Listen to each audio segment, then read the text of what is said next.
DRG Kids। कहानी चुड़ैल की बर्थडे पार्टी। ईशापुर गांव में दीपक नाम का एक स्कूल टीचर रहता था। उसके परिवार में उसकी पत्नी राधिका के अलावा एक बेटी अनु भी थी। गर्मियों की छुट्टियां चल रही थी और अनु का मन सैर सपाटे पर जाने को मचल रहा था। दीपक ने उससे कई महीने पहले ही प्रॉमिस किया हुआ था कि गर्मी की छुट्टियों में वह उन्हें पहाड़ों की सैर कराने ले जाएगा। इसीलिए अनु कई दिनों से माँ से बार बार यही कहे जा रही थी कि अम्मा, पापा से कहो ना कि हमें पहाड़ों की सैर कराने ले जाए। कह दूंगी, पर थोड़ा सब्र तो कर, अभी तो तेरी छुट्टियां शुरू ही हुई है। पर पापा ने प्रॉमिस किया था। क्या पापा का प्रॉमिस झूठा था? तू जाने और तेरे पापा, उन्हीं से पूछना कि उनका प्रॉमिस झूठा था या सच्चा। मेरा सिर मत खा, समझी? अनु और राधिका ये बातें कर ही रही होती है कि तभी दीपक वहाँ आ जाता है। माँ बेटी में क्या बातें हो रही है, हमें भी कुछ बताओ। पहाड़ों पर जाना चाहती है आपकी बेटी। कह रही है कि पापा ने वहाँ सैर पर ले जाने का प्रॉमिस किया था। हाँ भाई, प्रॉमिस तो किया था और हम उसे पूरा भी करेंगे। पर कब पापा? हम कल ही पहाड़ों पर सैर करने जा रहे हैं और अब तुम और तुम्हारी माँ वहाँ जाने की तैयारी पर लग जाओ। फिर अगले दिन ही दीपक, राधिका और उनकी बेटी अनु कार में सवार होकर पहाड़ों की सैर के लिए निकल जाते हैं। वे शाम होते होते पहाड़ों पर पहुंच जाते हैं और रात को ठहरने के लिए एक होटल में जाते हैं। देखो ना अम्मा, यह होटल कितना सुंदर है। सुंदर होने के साथ साथ इसमें चहल पहल भी अच्छी नजर आ रही है। लगता है कि यह लोगों का पसंदीदा होटल है। हाँ, हम इसी होटल में कमरा ले लेते हैं। दीपक होटल के मैनेजर से बात करके एक रूम ले लेता है और फिर सभी रूम में चले जाते हैं। मगर तभी कोई दरवाजा खटखटाता है और दीपक दरवाजा खोलता है। साहब, मैं वेटर, कुछ चाहिए तो बता देना। नहीं, अभी तो कुछ नहीं चाहिए। अगर कुछ चाहिए हो तो 13 नंबर पर फोन कर देना, मैं हाजिर हो जाऊंगा। अच्छा ठीक है भाई। यह सुनकर वेटर चला जाता है और फिर दीपक, राधिका और अनु सभी शाम के 6 बजे तक रूम में रेस्ट करते रहते हैं। 6:15 बजे के आसपास फिर से कोई दरवाजा खटखटाता है। दीपक दरवाजा खोलता है तो अधेड़ उम्र की एक खूबसूरत महिला को सामने पाता है। मेरा नाम आरती है, मैं इस होटल की मालकिन हूँ। कहिए, आपको यह होटल कैसा लगा? बहुत ही खूबसूरत लगा आरती जी। आपका धन्यवाद। एक बात और आपसे कहनी थी। जी कहिए आरती जी।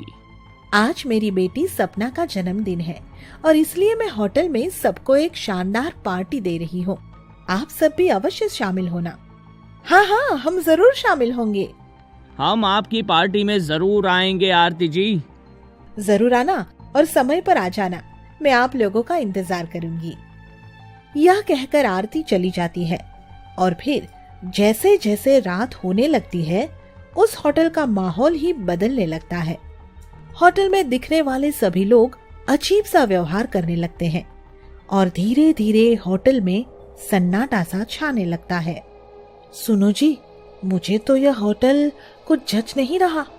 देखो ना, जैसे जैसे अंधेरा होता जा रहा है इसमें सन्नाटा छा रहा है। तुम खामखा ही डर रही हो राधिका, ऐसा कुछ नहीं है। बड़े बड़े होटलों में ऐसा होता है।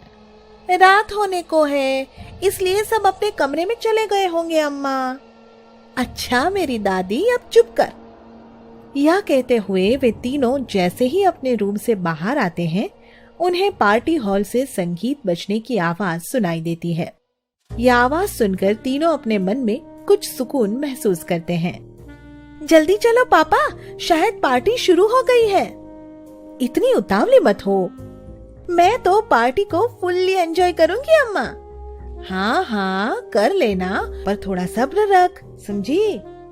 इसी तरह बातें करते हुए वे पार्टी हॉल में पहुंच जाते हैं और देखते हैं कि वहाँ खाने का सामान और केक रखा है, मगर आदमी कोई नजर नहीं आ रहा है। यह देखकर राधिका डर जाती है और आप मानो या ना मानो जी, यहाँ जरूर हम किसी मुसीबत में फंसने वाले हैं। डरो मत, आराम से बैठकर संगीत सुनो। दीपक राधिका को समझा ही रहा होता है कि तभी वहाँ होटल की मालकिन आरती आ जाती है। अभी तक कोई मेहमान नहीं आया है और होटल में भी कुछ सन्नाटा सा छा गया है। ऐसा क्यों? घबराओ मत और चैन से बैठ जाओ, थोड़ी देर में सब आ जाएंगे। यह कहकर आरती चली जाती है और फिर एकाएक संगीत बजना बंद हो जाता है और होटल से डरावनी आवाजें आने लगती है।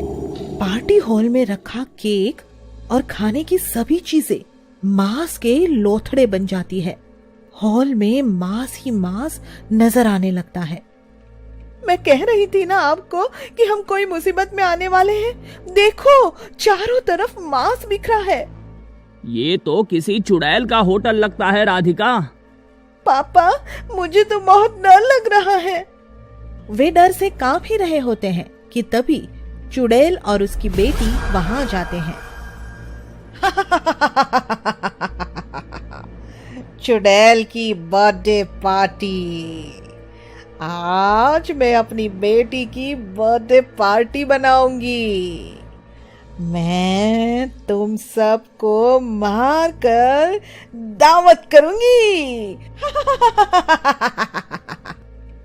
हमें जाने दो, हमने आपका क्या बिगाड़ा है? हम तो यहाँ घूमने आए थे। माँ, मैं तो इस छोटी लड़की को खाऊंगी। तभी दीपक राधिका से कहता है, राधिका जल्दी से भागो यहाँ से, वरना हम सब मारे जाएंगे। दीपक के यह कहते ही वे सब एक और भागने लगते हैं और फिर देखते ही देखते होटल में आग लग जाती है। चारों तरफ भूतों के साए नजर आने लगते हैं। तभी दीपक को दीवार में एक खिड़की नजर आती है और वे सब उस खिड़की से बाहर सड़क पर कूदने में सफल हो जाते हैं। उनके होटल से बाहर सड़क पर आते ही होटल में लगी आग अचानक ही बुझ जाती है और साथ ही उससे आने वाली डरावनी आवाजें भी आना बंद हो जाती है। दीपक और राधिका अपनी बेटी को साथ लेकर सड़क पर दौड़ने लगते हैं, मगर तभी ठहरो, अब तुम्हें डरने की जरूरत नहीं है, क्योंकि यहाँ चुड़ैल नहीं आ सकती। आपका शुक्रिया साधु महाराज, पर ये है क्या? ये एक भूतिया होटल है जिसमें एक चुड़ैल और उसकी बेटी रहती है। ये दोनों माँ बेटी ही इस होटल की मालकिन है। सालों पहले ये होटल में बर्थडे पार्टी मना रही थी कि तभी होटल में आग लग गई थी और सब उस आग में जलकर भस्म हो गए थे। उसी दिन से ये भूतिया होटल बनकर रह गया है।